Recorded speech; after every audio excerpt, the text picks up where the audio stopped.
Okay, hello everybody. Have a great day. And this today we will be talking three different topics, which is very important for the Pathfinder growth. And our main topic for this lecture is about development of faith in Pathfinder growth. This presentation is prepared by Master Guide Michael Usaya, and I will be presenting this to everyone in this lecture video this morning.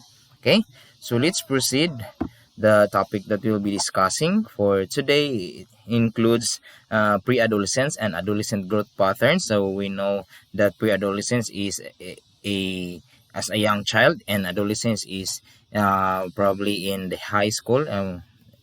And the second topic that we'll be discussing is what makes adolescent tick, or what makes them becomes impulsive. And the third topic that we'll be discussing for this video is about discipleship through mentoring. So we'll be discussing this topic by one as we go on with our lecture this morning.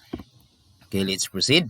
For the first topic, about the introductory summary of the general pattern of faith development, and we'll be talking this on the pre-adolescent and adolescent growth. So we know that this time is a crucial point, or a training point for the young kids, especially during the pre-adolescence. Is Jerusalem to start.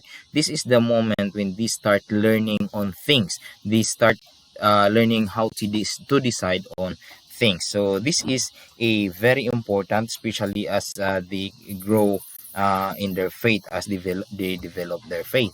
Okay, so these are the periods of the development of a person. Okay, for for a normal person, a newborn is 1 to 3 months old, and an infant is from 3 to 1 year old, or 12 months. Okay, when a baby reach 1 to 3 years old, so it belongs to the period as a toddler. And the next one is from 3 to 6, that will be the preschool age. So as of now, we already have these young kids, even 5 years old, 4 or 5 years old, already started their education.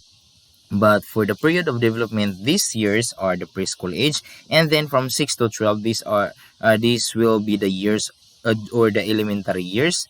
So this is the school age, and then adolescent will start at high school for the first year, or grade 7. This is from 12 to 18 years old. Okay, so 18 years old will be for the senior high school already.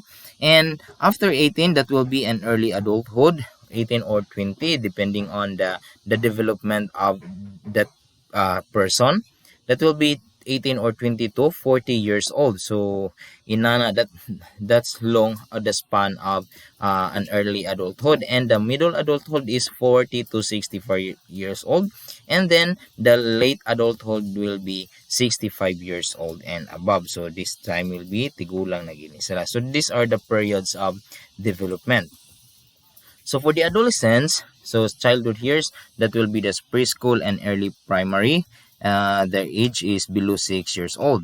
This time, so it is the time of discovering and affiliating with the values, beliefs, and faith of parents. For this moment, or for the span of time, the young kids will see or will copy the values and beliefs of their parents. Kung unsang ilang makita sa ilahang parents, whatever beliefs the parents had, so they will copy on that. Okay, so living with the intention of taking the first step, that will be in the late childhood and early teen years. That will be probably in 8, 9, or 10 years old. So ina na nga mga edad.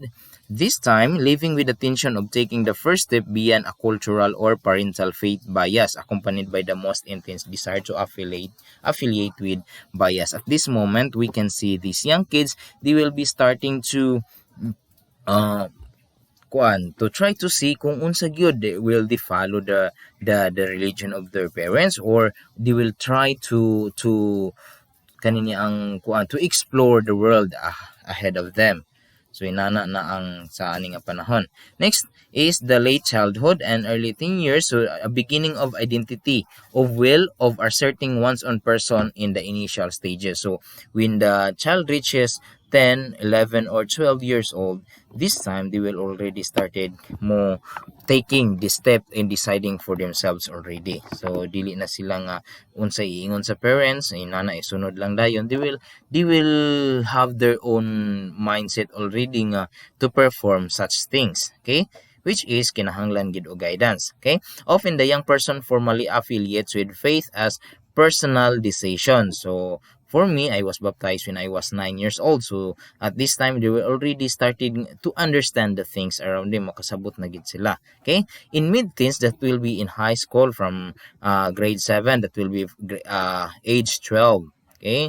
Age 12, that will be an increase in tension between inherited and personalized faith, because we will in this topic we'll be focusing on faith. Ang kaninya ang at that moment also they will started to think kung okay or sakto ba gyud ang ilahang faith nga gisunod, or they just follow kay mao man kay, for example, Adventist man ang parents, Adventist ang mama, Adventist ang papa, sila mag-Adventist lang pod.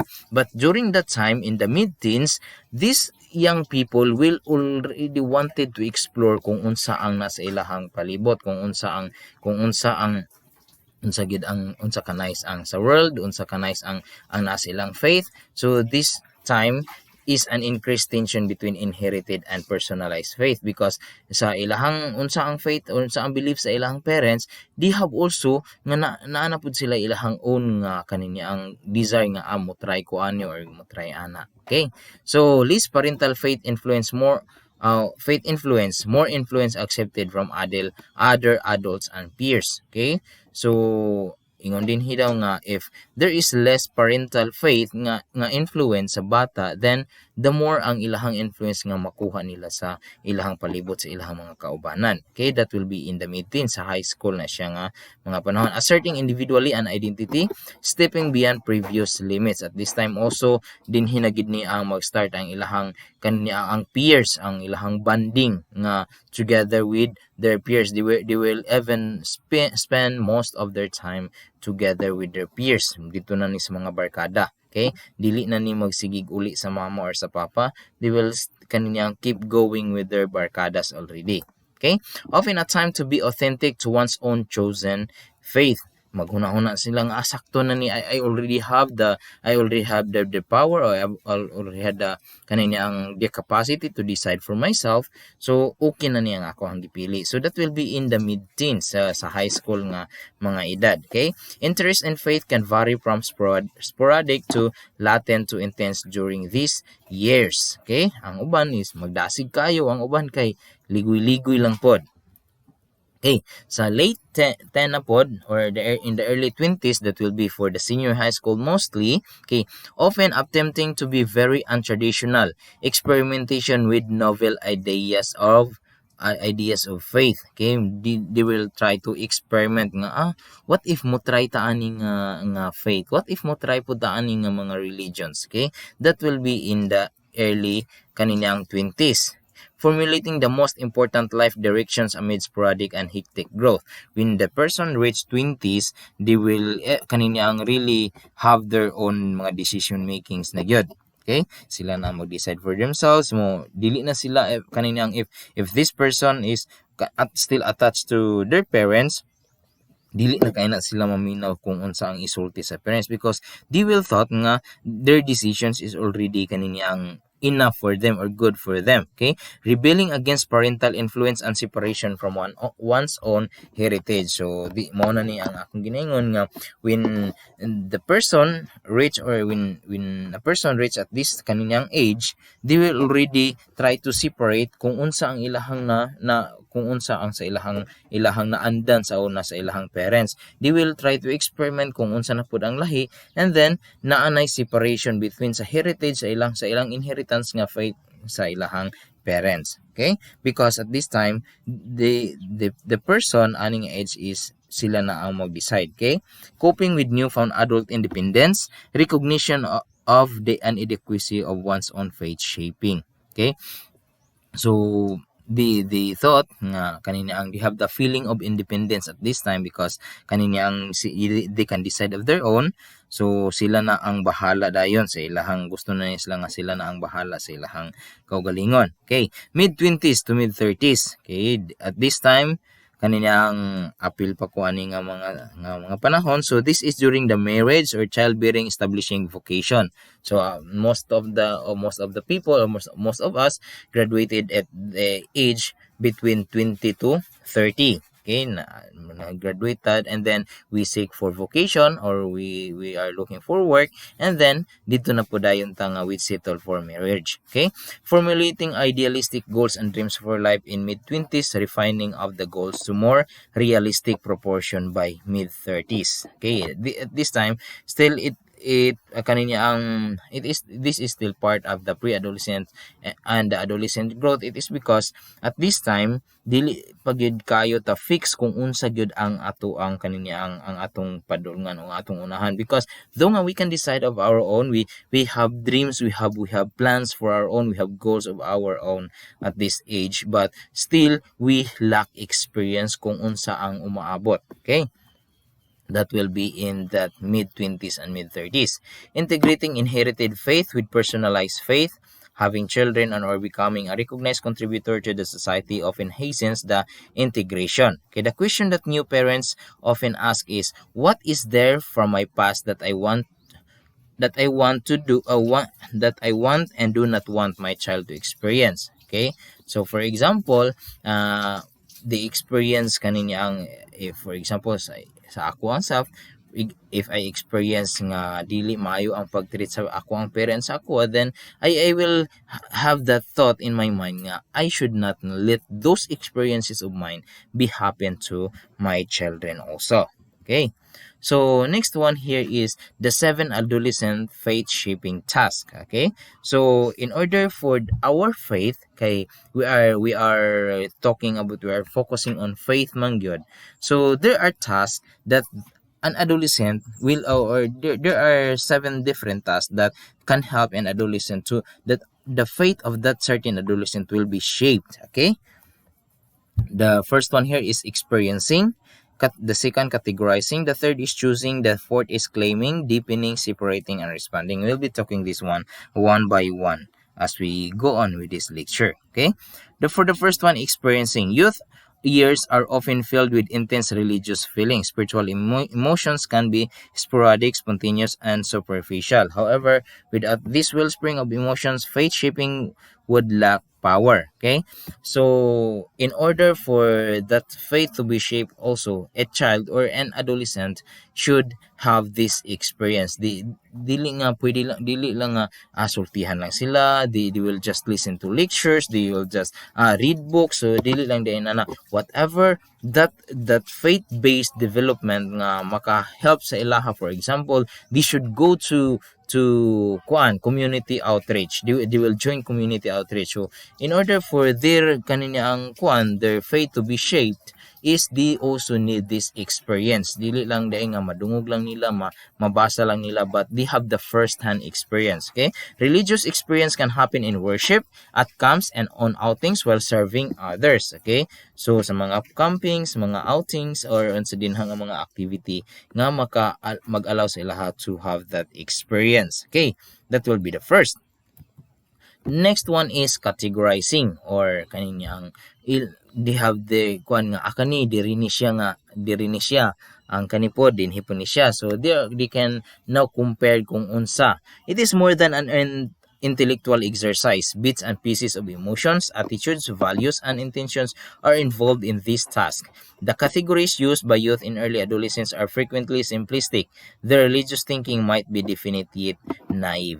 Okay, so categorizing, for example, kani siya kay kaniyang dasig kayo unya maay mo kanta, kini diri ni siya ibutang nato sa mga kaniyang mga singers. Okay, siya ang atong padalon sa mga activity, sa mga singing activity, umay siya mo istorya. Okay, diri nato siya categorize nato siya sa kaniyang kuan sa preaching. Or another way of categorization is kaniyang, for example nga kani siya is medyo kaninyang buutan ni siya nga bata. Okay, dinhinaton ni siya kani kay medyo kailangan pagid siya og guidance, kailangan pagid siya. Okay, diri ni siya nga category para nga mafokusan nato. Okay, so those are some that will be the number two faith shaping task. Number three is choosing. It is deciding what's important to me. Okay, so as an adolescent or as an individual, they should learn how to choose. Okay, even kung and this kaning faith shifting task is always from a very young pagyud though sa during sa time sa gagmay pa kayo is it's the parents or the adult to choose for that kaning kid, but when they reach their middle teens or 20s, we should have our own na gyud nga kita na gyud ang mo choose. Okay, in choosing is the role of valuing, deciding, and shaping a belief. It is natural result of categorizing. For adolescents, choosing might have been long-term consequences or might be quite transitory. Okay, short or temporary.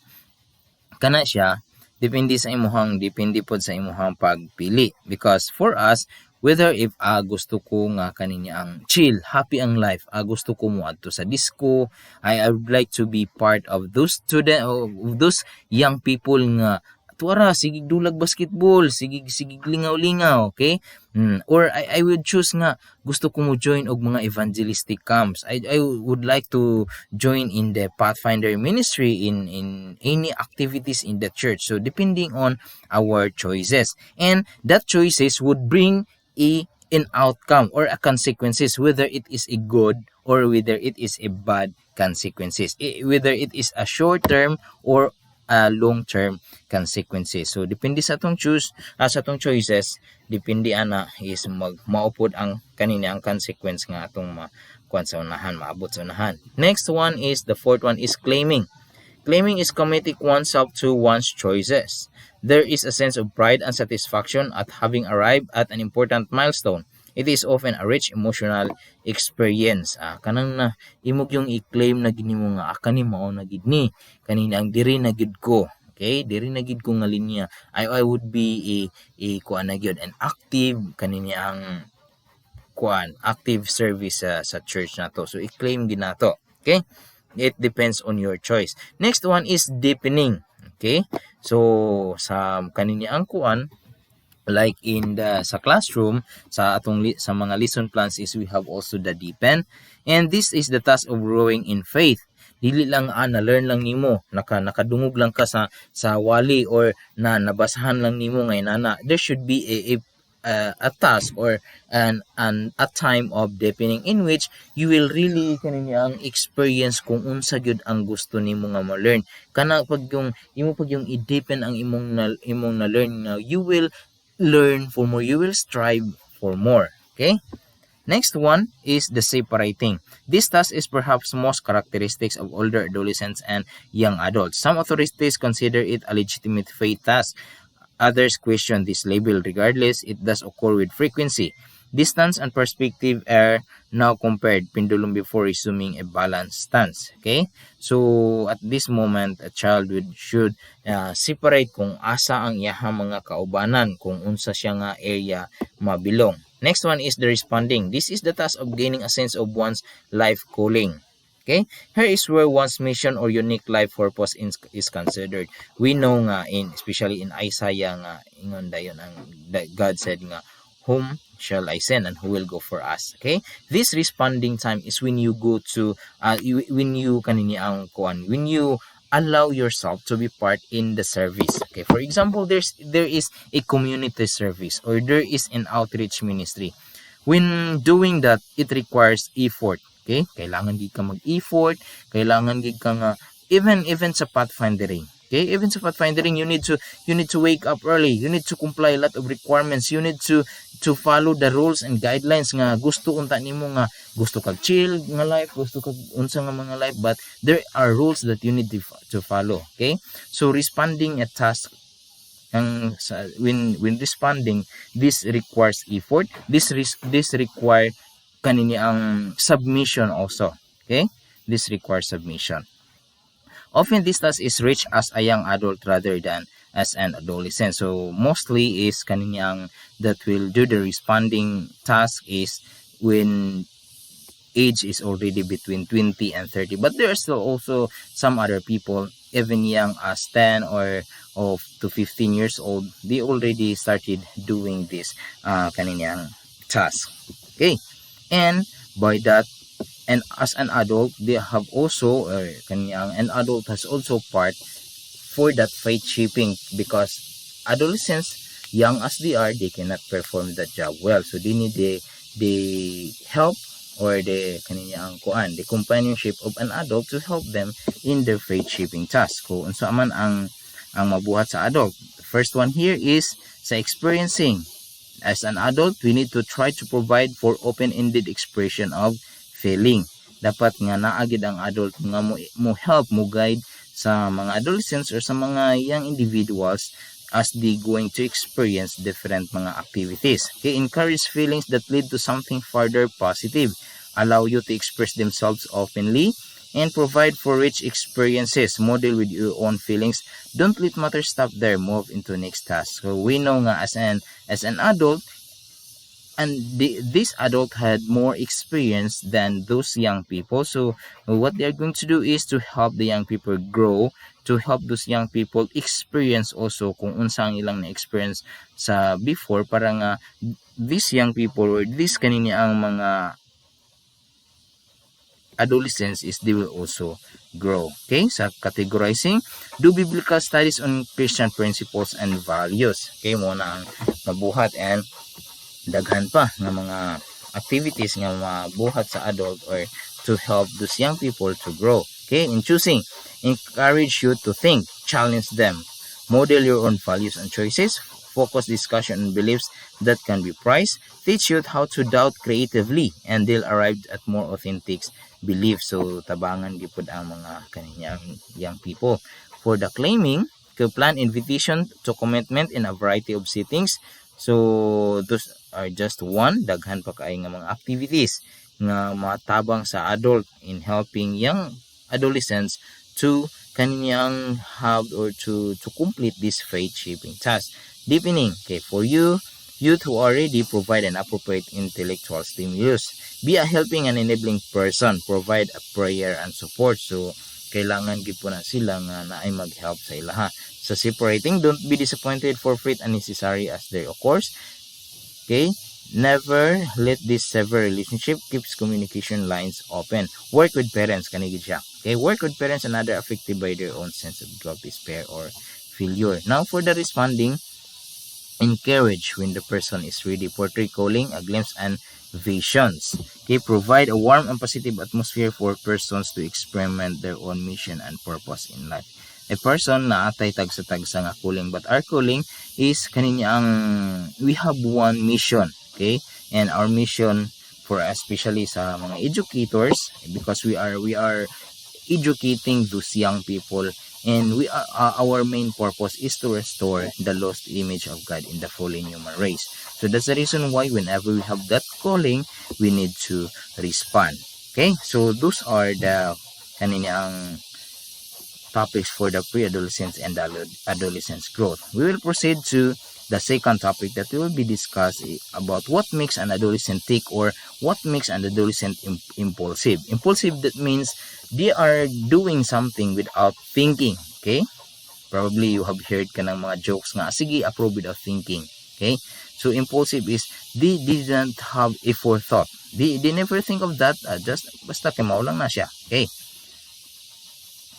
what makes adolescents impulsive? Each expert has his own idea as to what the underlying causes. Okay, for behavior happen to be some think it is all sexually driven. Okay, from universal life drive, especially sa when a young child will kanina ang reach mga 13. Okay, 13 years old, dihan na dayon magsugod ang sa adolescent years is from 12 to 18 years old.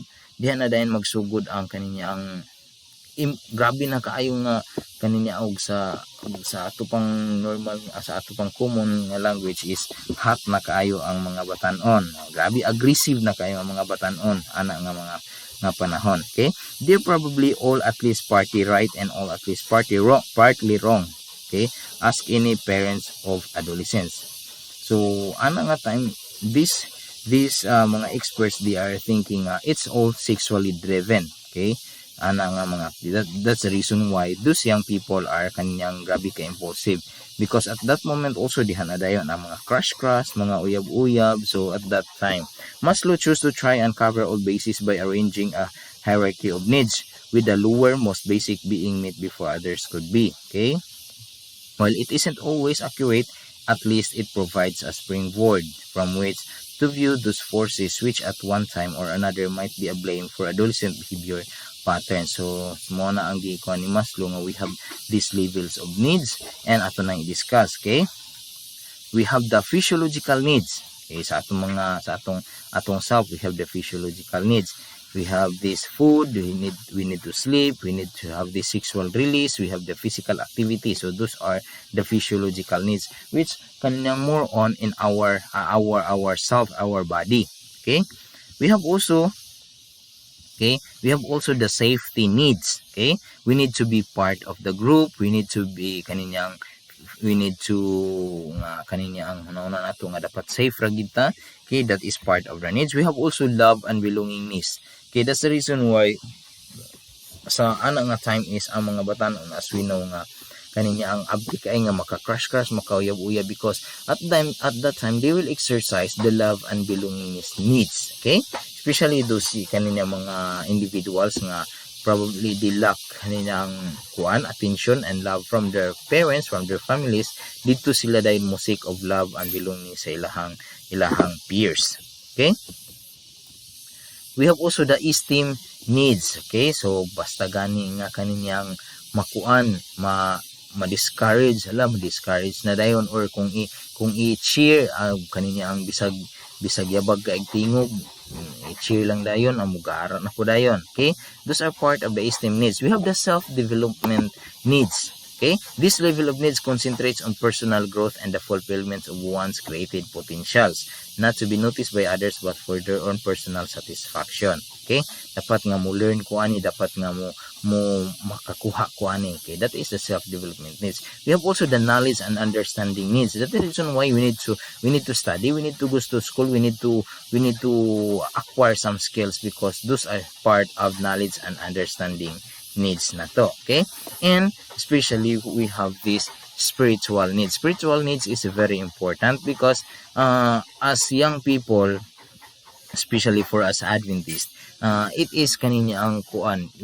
This is a very kaninya ang kuan sa tuwa kanin nga naatay spiritual needs. We can learn from this, because other individuals, other young people, they don't have this one. Basta lang nga chill and life. But for us, because we believe nga we are just passers by in this world, and we have kaninyang home in heaven. God is preparing home for us in heaven. That's the reason why we need to strengthen our faith, and also it is part of our calling nga kinahanglan nga atong i-build ang atong kaninyang self to be trained para nga ready pud ta mo carry sa commission nga gihatag sa Ginoo sa matag usa kanato. For Christians, the goal is to become more Christ-like. Okay? We seek to transcend with God's grace and power the limits of our own egos and bodies. That can be found in Ephesians 4:11 to 13. Okay? Teenagers place themselves under tremendous self-imposed pressures, both from direct action on the part of others and from perceptions. They pressure themselves to conform to those expectations to gain their anticipated rewards. Okay? Then, third topic, this will be the last topic that we'll be discussing, is about discipleship through mentoring. Okay? We know that discipleship is making one's becoming your own or must follow you. And this is through mentoring. Okay? Mentoring, probably you might be kaninya ang kuan libog mo, what is the difference between teaching and mentoring. So you can not when you can just teach without kaninya ang just teaching those individuals, but when mentoring you cannot just teaching them, but you have to kaninya ang first is befriend with them, you need to guide them, you need to teach them the process, and even kaninya ang mga mabalaan ginila kung unsang inyong gitudlo ato sa ilaha. Okay, history and religion record the deeds of princes and kings, but each of us has the birthright to be all that we can be. Mentors are those special people in our lives who, through their deeds and works, help us to move toward fulfilling that potential. Okay, mentoring can be defined as having a significant beneficial effect on the life or style of another person, generally as a result of person one-on-one contact. Okay, so mo ni siya nga you can just teach, tudlo lang ka diha, just explain what the process, or just kaninya ang kuan, just telling them kung unsa na siya, but it doesn't mean nga when you are teaching you're already mentoring, because mentoring is kaninya ang even your lifestyle, your kaninyang you have that one-on-one contact with somebody nga imo gid siyang kaninya ang imo gid siyang giubanan nga even your actions is makita niya kung unsa gid ka. Okay, mentor offers knowledge. Alam to, mentoring can be done by anyone at any time and almost any place. Okay, mentoring can be one shot intervention or a lifelong relationship. Pwede siya nga kanang kadsut lang, pwede po siya nga kanang dugay gid siya kaayo. Okay, it can be done anywhere. It can be carried out informally nga chika-chika lang, or as part of friendship, or formally as part of highly structured new training program. If for example sa classroom or even sa Master Guide Club, this is a structured new training program nga those mga trainees is kailangan gid sila i-mentor, kailangan gid sila ipa-experience, kailangan gid nga na ay personal contact with that kaninya sa mentor o sa mga katong nag-learn. Okay, mentoring can also be almost unconscious. One person may, without realizing it, do or see something which has an important effect on another person. So sa imuha lang mga actions, sa imuhang mga gipang teach, wala na kakabalungan na kadako na day kay itog effect sa kaniyang imuhang gitudluan. Have you had mentors? Yes, of course. Naagi tayo mentors. Atong una-unaon nga, mentors are those individuals nga dili lang mao ni siya ang iyang gitudlo. Okay? But those mentors nga ato ang nakuan kaniyang ato ang naagian or natagbo nato nga we can even copy nga mahimo ginato silang example. Okay, kato nga mga tao who provide you with a quote that had great meaning for you. This is a personal kuan sa tuwa natay kinsa to ang nagsulti nato nga kaniyang makot nato. Okay, nadaghan og mga tao, but not all of our teachers nga ato mga naagyan is our mentors. Okay, inana na siya because some teachers they just teach what's in the book, but other teachers they really teach kung unsa gyud ang importante nga ma-learn sa bata. Okay, what mentors do? It's items set high expectation of performance. So mo ni siya ang kaniya ang mga buhaton sa mentors. Offer challenging ideas. Yes, mo gina siya. Help build self-confidence, encourage professional behavior, offer friendship. Mo gina siya pinaka-importante. Even I also experience mga teachers na ako nga there na teacher nga makig-friend gini mo. There are also some teachers nga basta kay teacher lang nimo pag naa sa sulod sa classroom, but pag wala na dili na. Okay? Confront negative behaviors and attitudes. Mo ni siya ang kuan sa mga mentors. Listen to personal problems. Teach by example. Mo gini siya ang pinaka-kuan kayo, pinaka-importante. Dili lang just teach what is in the book. Provide growth experiences, offer quotable quotes, explain how the organization works, coach someone. Okay, muna siya ang kuan sa mentor. Stand by someone in critical situation, offer wise counsel, encourage winning behavior, trigger self-awareness, inspire someone, share important for the one moment knowledge, offer encouragement, assist with someone's career. So this is the work of the mentor. Okay, the empowering mentor. Mentoring, even formal mentoring, is largely the art of making the most of a given situation. There is really no cookbook approach to it. There is no precise what, how, and when to do it. Mentoring is part intuition, part feelings, part hunch, and made up you as go along. From what comes its power. So dili gid siya nga dapat inanion nimo, because some strategies may not be applicable to other individuals because of our uniqueness, because of our kanina ang lahi-lahi taog mga kagikan. That's the reason why mentoring ingon din is there is no cookbook, there is no there is no menu for that. Okay, there is no precise menu for that. Kay depending on your approach, depending on the strategy nga imong gamiton to kuan to kaninyang get or kaninyang nga makuha gid mo ang attention anang imong gitudluan. Okay, so that is discipleship through mentoring. Sound mentoring respects the uniqueness of the person and strives to enhance their special strengths. Doing something the mentor's way may lessen ownership. It may be a way to avoid thoughts or responsibility. It may also be a downright uncomfortable. The person should adapt the mentor's help and to their own situation and style. An effective mentor lets go, or more importantly, does not take charge of the person. A helping relationship is a freeing relationship. Okay, dili gid nga imo gid siyang pugson nga inani dapat inana dapat. So each of you should adjust, and each of you, the learner and the mentor, should arrive in a kuan kaninyang at the center point. Nga dili lang nga ang mentor lang pud ang masunod or ang student lang pud ang masunod. So these two should arrive at a center point. Mentor self-development. Some of the best mentors are persons who assume that they as well as their proteges are in a lifelong process of self-development. Applying fundamental truths to new challenges requires constant reassessment, discussion, and even argument until new wisdom is forged. Okay, keep abreast of new development and their implication. This is a dynamic source of mentoring. It means that a mentor's task of self-development, learning, and mastery is never finished. Okay, so mentoring, the task of mentoring is a lifelong process. That means dili na siya mahuman dayon. Okay, mentoring itself is an evolving field. If as a mentor you choose to master active listening, coaching skills, effective confrontation techniques, or new methods of resolving conflict, you are starting a journey of self-development. So, inana na siya ang trabaho sa mentors. Okay, mentoring change. When a person is undergoing significant change, he or she usually needs 5 things to adapt successfully. The first one is a vision of how things will be around them when the change has occurred. Time to absorb the new vision, time to adjust behavior, coping mechanisms to manage the stress of change, and time to ponder the meaning of change, internalize, and own it. Okay, we should not expect instant change. In fact, quick change can be so stressful that pains overwhelm one as well as encourages backsliding. Sakto gid kayo siya. So dili ginato nga madali-dali nga ako andayon kung unsay atong gusto dapat matuman dayon. Okay?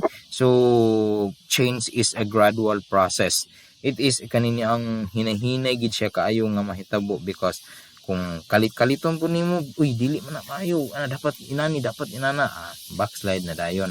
Ang imuhang imbis nga imuhang gimentoran na backslide na noon, nahiubos na hinuon kay nimo. So a mentor should know how to adjust to that individual. Okay, 7 types of mentors, assistants. Research has shown the following types that are particularly good for encouraging growth. Number 1 is helping a person shift their mental context. Okay, muna siya ang buhaton sa mentor. Listening. Okay, naagi uban nga kanan nga maigig kay sila maminaw, dili may mo adjust, may lang gipod mo advice, pero maayo lang gipod maminaw. Number 3 is identifying feelings and feedback.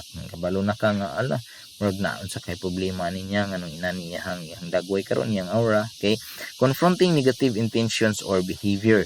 Dapat kaniyang kabalo ka nga unsaon nimo siya pag kanyang confront nga dili pud siya miubos.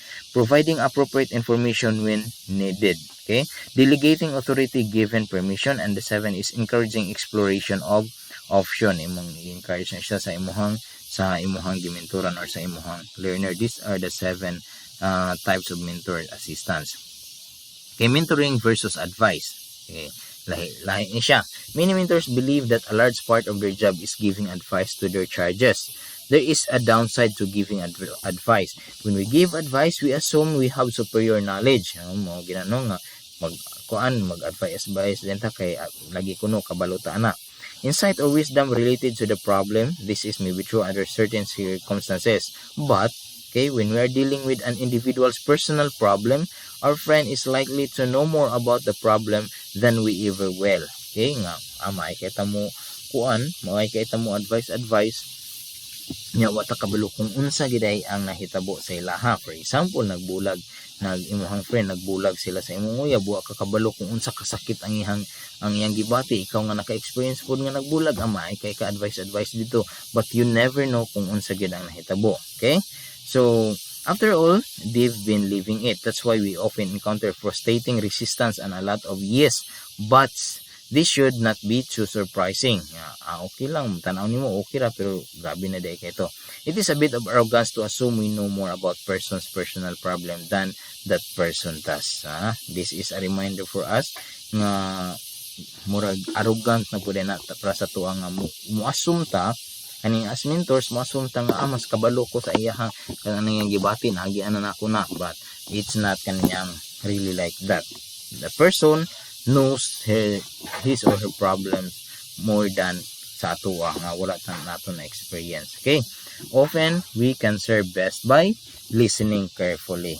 Okay, so I experienced this one, like there are some parents sa mga students nga naka-experience po grabe kayo nga kanina mga problem, so ang parents is magpagawa sa ilang gibati ngadto sa mo. I experienced this one, pero di lang maminaw lang gyud kay wala man ko kabalo, wala kanyang unsa gyud ang ilang problema, unsa gid kadako. Okay, feedback the emotion we hear from expressing, confirming we not only hear but understand some of the deeper emotional nature of the difficulty. Okay, provide ideas from which they can draw their own conclusion or road ahead. Dili kay kita ang mohimo conclusion dapat ginani unta to nimo, dapat inani ginani mo, so dili din na siya maayo. Okay, most people really don't want advice. They do value experience, ideas, information, special insight, knowledge of how things work. They must learn to make their own decisions if they haven't already. Okay, dili ay uban nga dili gid sila magkuan nga dapat advice na sila dayon. Okay, growth depends on people's learning to solve most of their own problems. So diha na makita ang growth kung makasolve na sila sa ilang own problems, so that means they grow. Okay, so thank you so much. I hope that you have learned something from our discussion for this morning. God bless everyone.